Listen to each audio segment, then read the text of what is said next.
നമസ്കാരം. ഇന്ന് മെയ് 2-ാം തീയതിയാണ്. നാളെ 3, മറ്റന്നാളാണ് ഇലക്ഷൻ റിസൾട്ട് വരുന്നത്. കേരളം മാത്രമല്ല 5 സംസ്ഥാനങ്ങളിലും കാത്തിരിക്കുകയാണ് ജനങ്ങൾ. മാത്രമല്ല കേന്ദ്ര ഗവൺമെൻറ്റും കാത്തിരിക്കുകയാണ്. കാരണം അവരെ സംബന്ധിച്ചിടത്തോളം ഇന്ത്യയിലെ ഏറ്റവും സുപ്രധാനമായ തെരഞ്ഞെടുപ്പാണ് നടക്കാൻ പോകുന്നത്. അവർക്ക് ആകെ ഉള്ളത് ആസാം മാത്രമാണ് എന്ന് പറയാൻ പറ്റും. ഇപ്പോൾ ബംഗാൾ അവർക്ക് പിടിച്ചെടുത്തേ പറ്റുള്ളൂ. കേരളത്തിൽ അക്കൗണ്ട് തുറക്കും വേണം BJPക്ക്.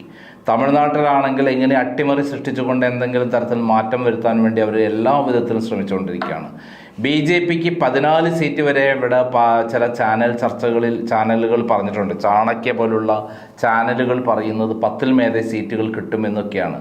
പക്ഷേ എൻ്റെ അഭിപ്രായത്തിൽ അങ്ങനെ ഒരു കാര്യം ഉണ്ടാവുന്നതായിട്ട് എനിക്ക് തോന്നിയില്ല. മാക്സിമം പോയാൽ 3 സീറ്റ് വരെ കേരളത്തിൽ കിട്ടാൻ സാധ്യതയുണ്ട് എന്ന് വിലയിരുത്തുന്ന ഒരാളാണ് ഞാൻ. തിരുവനന്തപുരത്ത് നേമം മുതൽ പാറശാല മുതൽ കാസർഗോഡ് മഞ്ചേശ്വരം വരെ യാത്ര ചെയ്തിട്ടുള്ള ഒരാളാണ് ഞാൻ. ഓരോ മണ്ഡലത്തിലും ചെന്ന് നേരിട്ട് വോട്ടർമാരെ കണ്ട് അതേപോലെ അവിടെയുള്ള പബ്ലിക് ഒപ്പീനിയൻ എടുത്ത് കൃത്യമായിട്ട് എനിക്ക് പഠിക്കാൻ വേണ്ടിയിട്ടാണ് യാത്ര ചെയ്തിട്ടുള്ളത്. ആ അനുഭവത്തിൽ നിന്നാണ് ഞാൻ UDF അധികാരത്തിൽ വരുന്നു എന്ന് ഞാൻ മനസ്സിലാക്കി പറഞ്ഞിട്ടുള്ളത്. എല്ലാ മേഖലകളിലും നമ്മൾ ചിന്തിക്കാൻ പറ്റാത്തത്ര ഭരണവിരുദ്ധ വികാരം കേരളത്തിൽ ആഞ്ഞടിക്കുന്നുണ്ട്. അത് CPMൻ്റെ ഉള്ളിലായാലും BJPക്കുള്ളിലായാലും അണികൾ വളരെ ശക്തമായ രൂപത്തിൽ UDFന് അനുകൂലമായി വോട്ട് ചെയ്യുന്നു എന്നുള്ളതാണ് എനിക്ക് മനസ്സിലാക്കാൻ കഴിഞ്ഞത്. എൻ്റെ കണക്കൂട്ടൽ തെറ്റില്ല എന്നുള്ളതാണ് ഞാൻ ഇതുവരെ പഠിച്ച കേരളത്തെക്കുറിച്ച് പഠിച്ച കാര്യത്തിൽ നിന്ന്.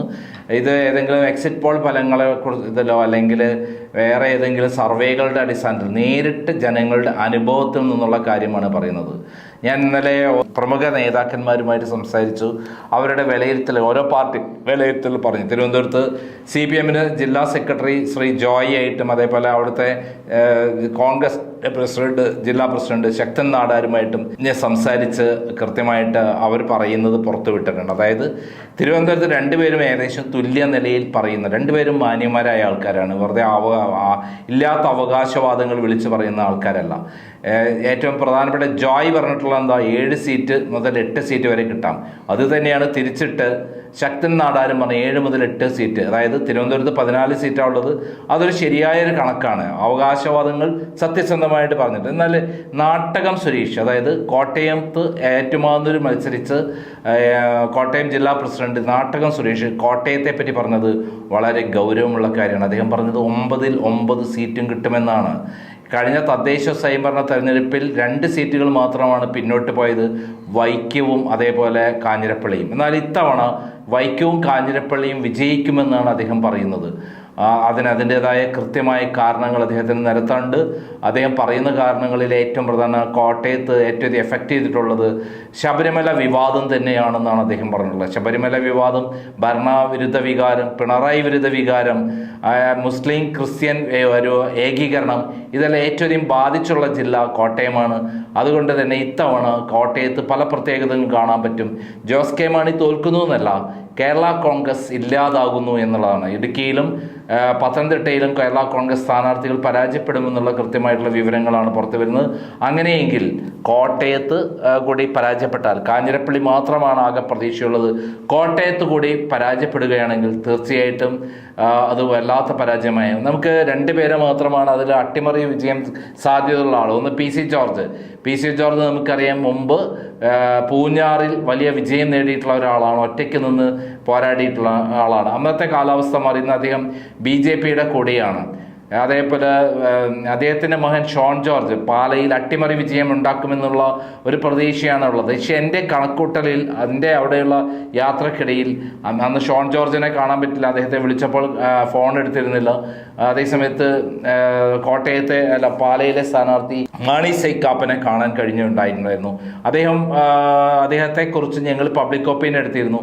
അപ്പോൾ അദ്ദേഹത്തിനാണ് മുൻതൂക്കം എന്ന് കൃത്യമായി ഞങ്ങൾ മനസ്സിലാക്കിയിരുന്നു. അതോടൊപ്പം 2-ാം സ്ഥാനത്ത് ഷോൺ ജോർജ്, 3-ാം സ്ഥാനത്തെ ജോസ് കെ മാണിയുള്ളൂ എന്നാണ് ഞങ്ങൾ മനസ്സിലാക്കിയിട്ടുള്ളത്.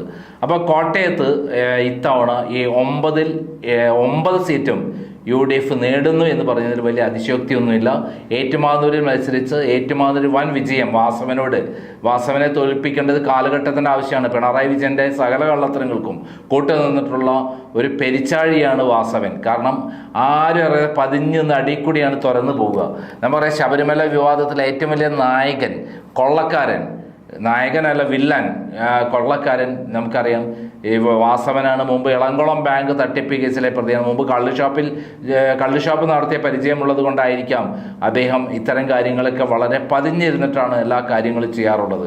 പിണറായി വിജയൻ്റെ മനസാക്ഷി സൂക്ഷിപ്പുകാരിൽ ഏറ്റവും പ്രധാനപ്പെട്ട ആളാണ് വാസവന് കള്ളുഷാപ്പിലെ പരിചയം എല്ലാ സ്ഥലത്തും പ്രയോജനപ്പെടുന്നുണ്ടെന്നാണ് മനസ്സിലാക്കുന്നത്. ദേവസ്വം ബോർഡിലായാലും ശബരിമലയിലായാലും അവിടെ നിന്ന് മോഷ്ടിച്ച സ്വർണത്തിൻ്റെ കണക്ക് കൃത്യമായി എത്തിപ്പോയി ലാസ്റ്റ് ഘട്ടങ്ങളിൽ പോയിട്ടുള്ളത് വാസവൻ വഴിയാണ്. വാസവൻ അറിയാതെ ഒന്നും ചെയ്യില്ല. കാരണം പിണറായി വിജയൻ പറഞ്ഞിട്ടാണ് വാസവൻ എല്ലാം ചെയ്യുന്നത്.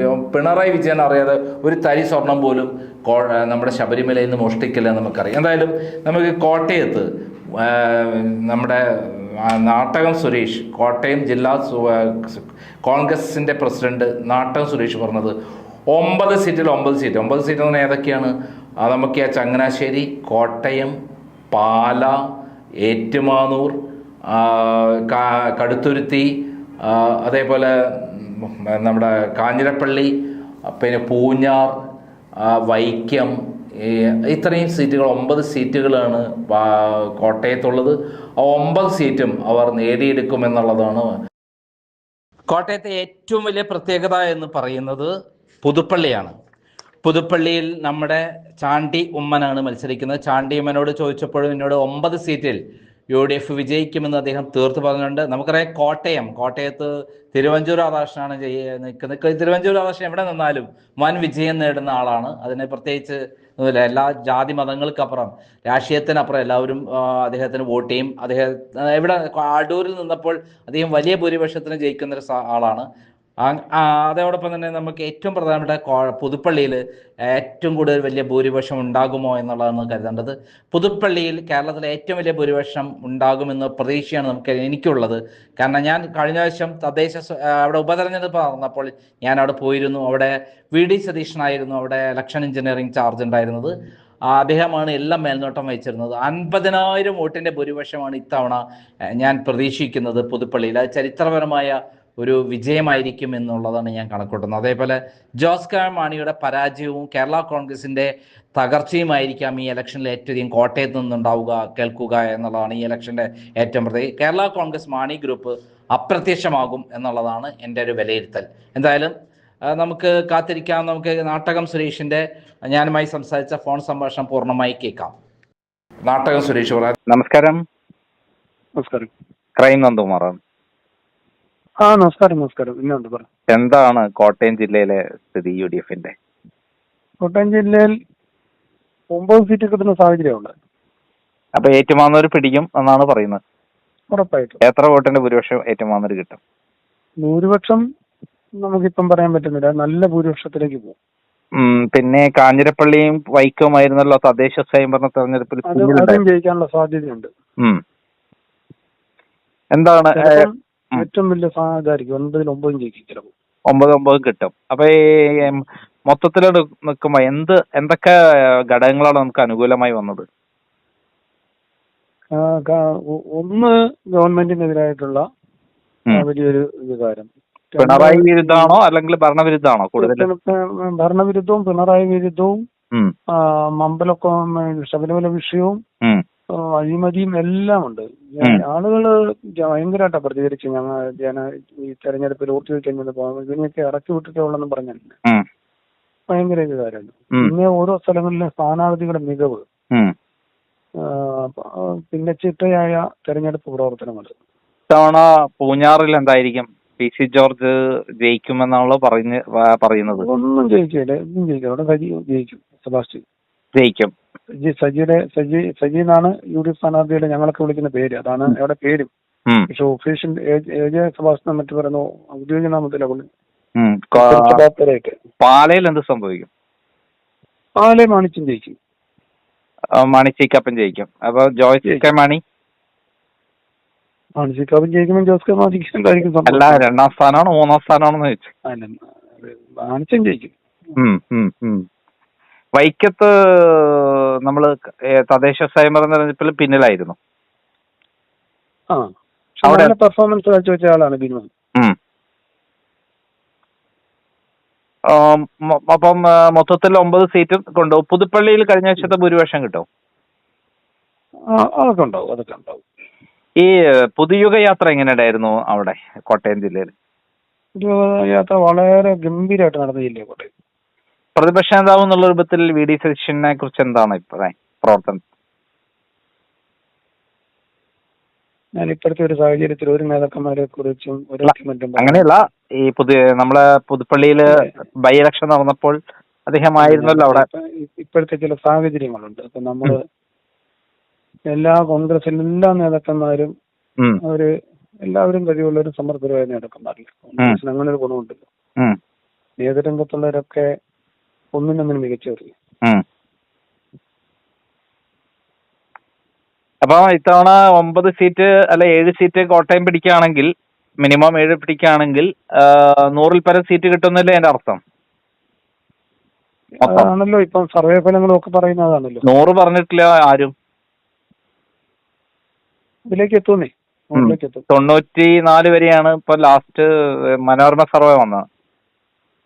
ഏതോ സർവേയില് ജോസ് കെ മണി ജയിക്കുന്നു പറഞ്ഞിട്ടുണ്ട്. കേരള കോൺഗ്രസ് ഇതോടെ തീരുമോ? മാണി ഗ്രൂപ്പ് അങ്ങനെ ഒരു പാർട്ടി തീരുമെന്ന് നമുക്ക് അങ്ങനെ പറയാനൊന്നും പറ്റില്ല. അവർക്ക് സീറ്റൊന്നും കിട്ടുകയില്ല. കോട്ടയം ജില്ലയാണല്ലോ അവരുടെ ശക്തി കേന്ദ്രം.